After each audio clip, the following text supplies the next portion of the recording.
I completely forgot I needed to film today. I was just kicking around, sleeping in, wondering what to do for the day, and then I realized, oh, I already had like a list of videos planned that I was going to film today because I have the house to myself. So I'm glad I remembered to do that.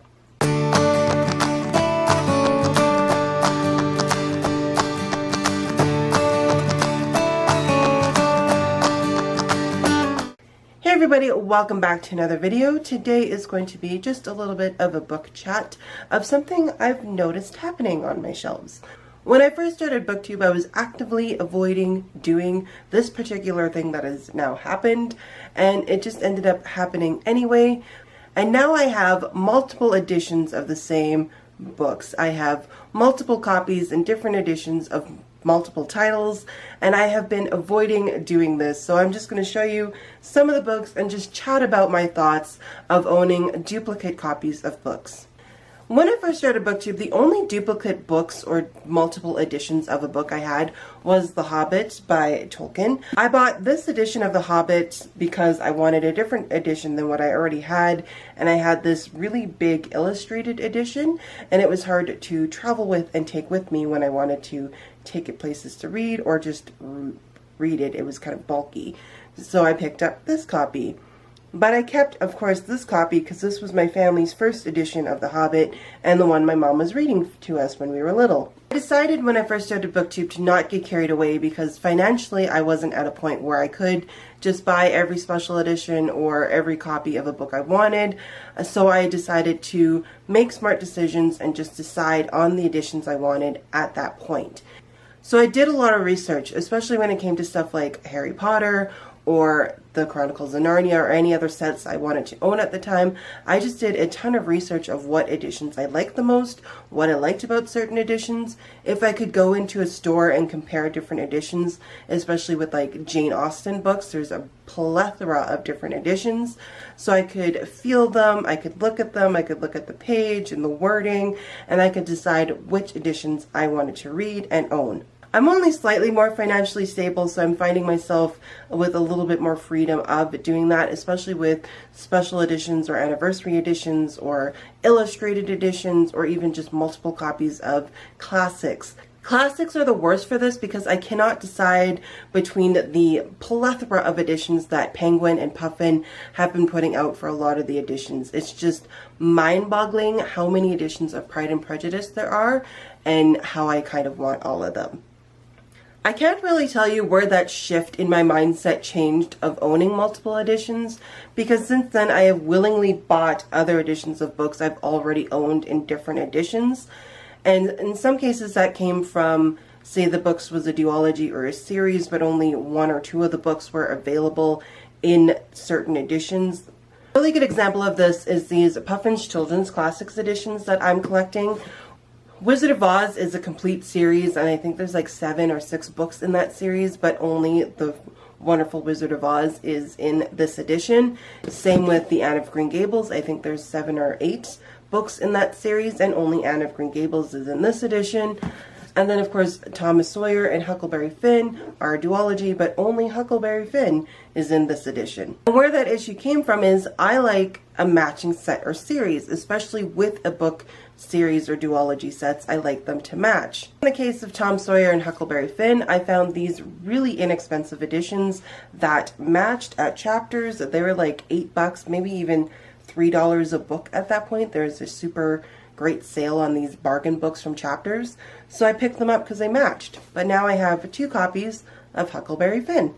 The other issue I ran into was the same issue with these from the same publisher of really expensive bargain books I got at Chapters, and they had most of the Jane Austen books except for Mansfield Park was the only one not in that edition. I decided to pick up Mansfield Park in a different edition because I really like the Penguin English Library editions, but I'm also considering now getting the rest of the Jane Austen books to match this one, so I'll have multiple Jane Austen books. So I think with the slightly more freedom of being able to buy the books and spend a little bit more money on the books that I want to get, along with the desire to have matching sets and series, that's kind of where that shift changed for me for owning multiple editions of different books. So aside from The Hobbit, I now have 2 editions of Huckleberry Finn by Mark Twain.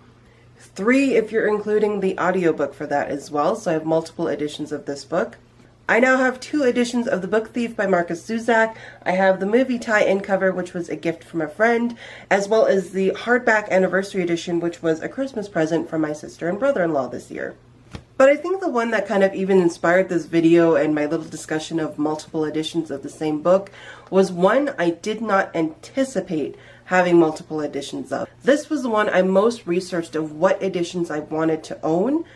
And now I not only have 2, but I have 3 copies of the first book in that series. And they've even announced another like series release, and I might even have, if I decide to do this, multiple copies of all of the books in that series. And that is the Harry Potter series by J.K. Rowling. I researched every edition out there and decided which one I wanted, and I decided on these Bloomsbury hardback children's editions because they were colorful. I liked the artwork on the cover, and I really wanted them in hardback. Now the reason I ultimately decided on that one is because they did release this anniversary edition in the Hufflepuff, and I was really hoping they would release the whole series in Hufflepuff because I wanted a Hufflepuff book set.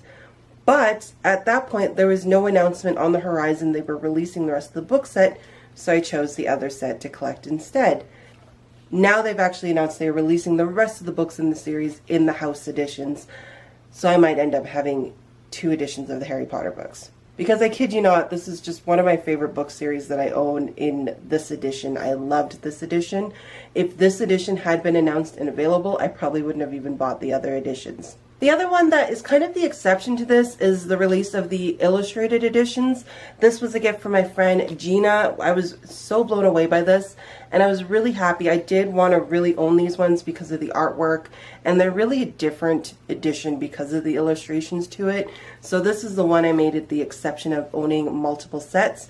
So possibly by the time all of these publications are done, I will have 3 editions of the entire set of Harry Potter books, because I plan on getting the whole set of the illustrated, and possibly when they release the house editions, I plan on getting the entire house edition set. And then of course I already have this full, really beautiful, colorful Bloomsbury children's edition set. So I was not planning on being one of those people that had 5 different copies of the Harry Potter series, and now I have 3. So I'm definitely well on my way for doing that. So like I said, I initially, very intentionally, did not want to do this. I put a lot of research into looking into the different editions and book series that I wanted. But of course, I'm still not planning on running out and buying every single edition there is out there in the world of different books.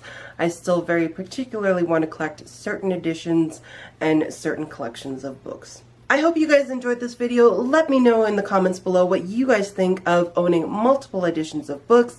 Which books you're maybe collecting multiple editions of. Do you collect multiple editions of The Hobbit, of The Lord of the Rings, of Harry Potter? Let me know how many editions of Harry Potter you have, if you have more than one. I always love chatting with you guys in the comments, and as always guys, thank you so much for watching, and I'll see you next time.